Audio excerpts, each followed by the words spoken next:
Tell me one thing in your life that is great that came as a result of being comfortable.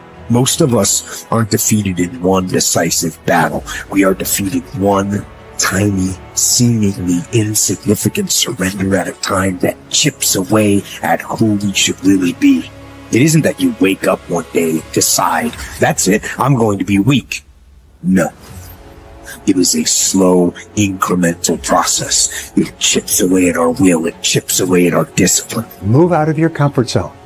It's the courage to move into your zone of discomfort where you feel awkward and clumsy and sometimes alone. The comfort zone is one of the greatest enemies of human potential and of your potential. The people that are really successful, they're not looking for comfort. They're looking for excitement. They're looking for potential. Give up this old idea, I just want to be comfortable. Quit lying to yourself.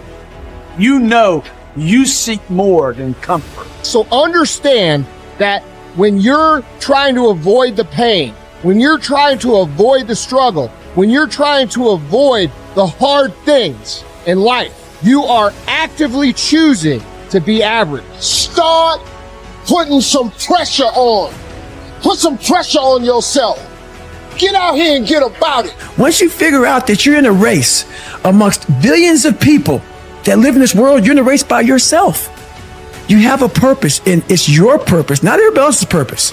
It is your purpose and only your purpose, and it's your race. That means you are persistently bigger than your excuses. You are persistently bigger than feeling lazy. And you are persistently beating the feelings that typically stop you. Stop coming up with excuses. Don't give yourself permission to continue to live a small life. You can't fit a big dream into a small life. Give yourself permission to go for it, to test yourself, to challenge yourself, to live full. When the sun comes up, you got all the books, you got all the tapes, you got all the access. Now it's time to hunt. And what separates you from everybody else is that when it's time to hunt, you're ready to hunt. What I've come to appreciate when you're working on changing your life, changing some bad habit, getting out of addictive situations or relationships, or working to build a dream or making a difference in our society, it's hard. There are going to be all kinds of challenges that we all must face. You cannot live in this world without a challenge. You cannot live in this world without a struggle. Greatness is right on the other side of pain. So what are you running from it for? You say you want to be successful, then push through it. Stop making excuses and go get it. The lack of self-discipline is the major cause of failure, frustration, underachievement, and unhappiness in life. It causes us to make excuses and sell ourselves short. Perhaps the two biggest enemies of success, happiness, and personal fulfillment are first the path of least resistance and second, the expediency factor.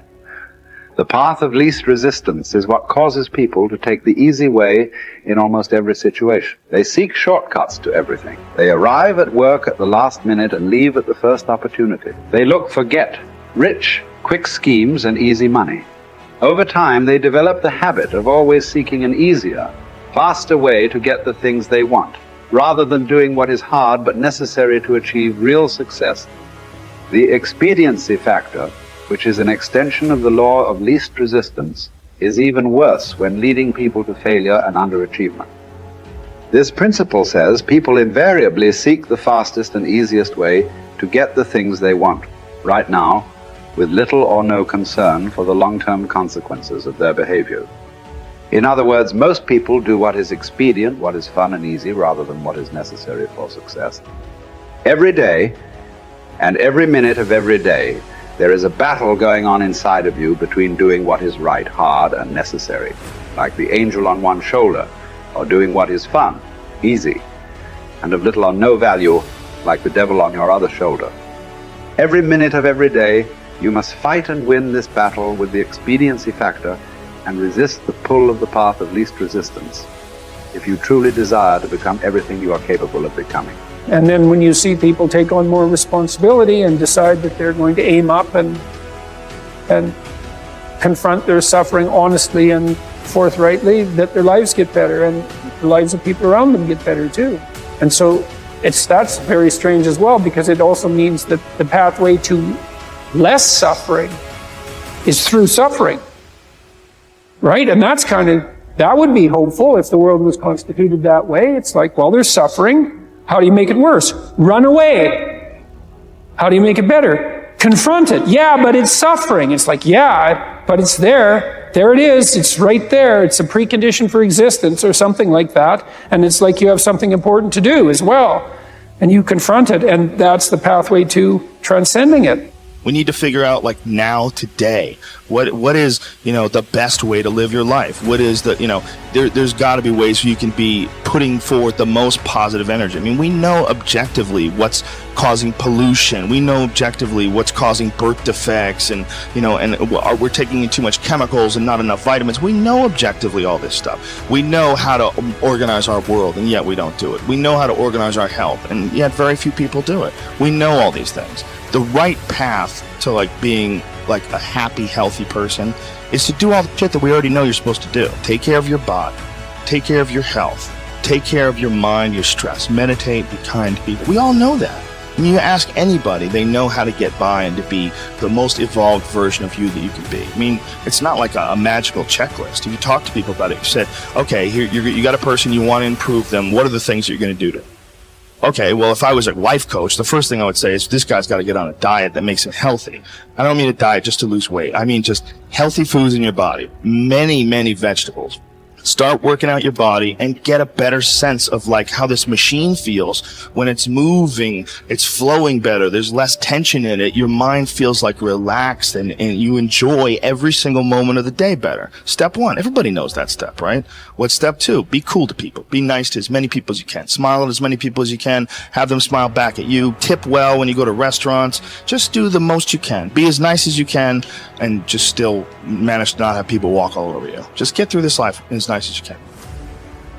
The average human is capable of unbelievable improvement. That's the thing that's my superpower. I don't think I'm special.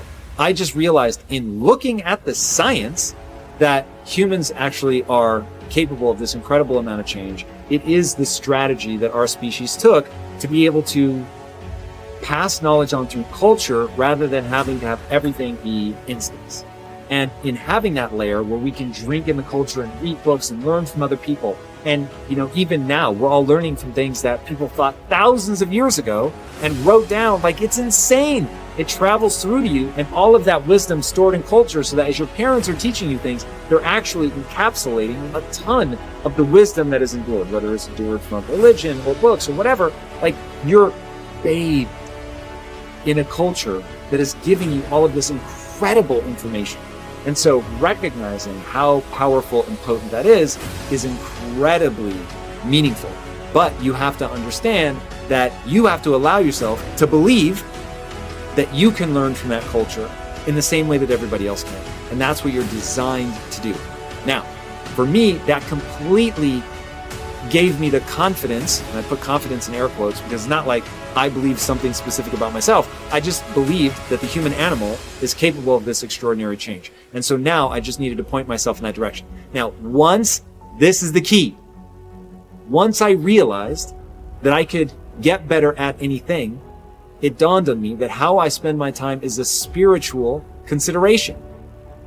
And I didn't want to die with potential that I failed to turn into skill set. That, to me, that speaks to me. How much of my potential can I actually turn into skill set and get good at this stuff and push and grow and improve? That to me is just this incredibly intoxicating thing. So, for me, the discipline, the confidence, all of that comes from recognizing the human animal. Nothing special about me. The human animal is capable of extraordinary change. I'm going to put kind of doing it, but I'm capable of getting this change. Therefore, I can do anything I set my mind to. Therefore, it really matters what I choose to spend my time on. Therefore, I want to put structure and discipline in my life so that I can move forward on things that excite me, that matter to me, because I really can have this big, crazy dream that I'm thinking of. So my discipline is really born of my desire to have that thing, coupled with my belief that I can actually get there. desire and belief. Get those two things right, and the discipline will take care of itself.